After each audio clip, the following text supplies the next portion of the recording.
বিশ্বৰ ইতিহাসত আটাইতকৈ ডাঙৰ খবৰ বিশ্বৰ কোটি কোটি মুছলমানৰ বাবে এই খবৰ মুছলমানে দেখুৱাই দিলে এই ইতিহাসৰ খেল মাত্ৰ এদিনতে ভাৰতত তুলপাৰ সৃষ্টি কৰিছে এই খবৰে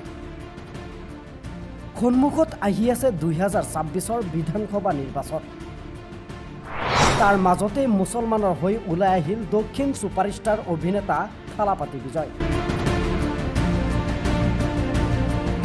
এইবাৰ অভিনয় জগতত নহয় ৰিয়েল লাইফত সুপাৰষ্টাৰ থালাপাতি বিজয় কোটি কোটি মুছলমানৰ সমৰ্থনত বিজয় থালাপাতিৰ জনসভা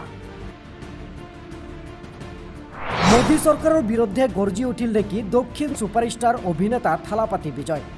সামাজিক মাধ্যমত ভাইৰেল হৈ পৰিছে হাজাৰ হাজাৰ ভিডিঅ' এইবাৰ 2026ৰ নিৰ্বাচনত প্ৰতিদ্বন্দ্বিতা কৰিব দক্ষিণ সুপাৰষ্টাৰ অভিনেতা থালাপাতি বিজয় তামিলনাডুৰ অৰ্থাৎ চেন্নাইত দেখিবলৈ পোৱা গ'ল এই বৃহৎ জনসভা মোদী চৰকাৰৰ বিৰুদ্ধে যুদ্ধ ঘোষণা কৰা বুলি জানিব পৰা গৈছে যাৰ বাবে 2026ৰ নিৰ্বাচনত প্ৰতিদ্বন্দ্বিতা আগবঢ়াব থালাপাতি বিজয় প্ৰথমটো খবতে জনসমুদ্ৰ পৰিণত হ'ল জনসংখ্যা চকুৰে মনিব নোৱাৰা দৃশ্য হ'ল জনসমাগম ৰাইজে নখ জোকাৰিলে যে নৈ বয় সেই কথা প্ৰমাণ হোৱাৰ দিশে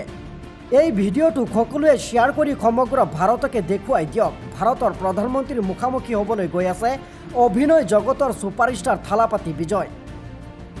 নিউজ ডেস্ক ৰিপোৰ্ট ট্ৰুথ বাৰ্তা தமிழ்நாட்டு மக்கள்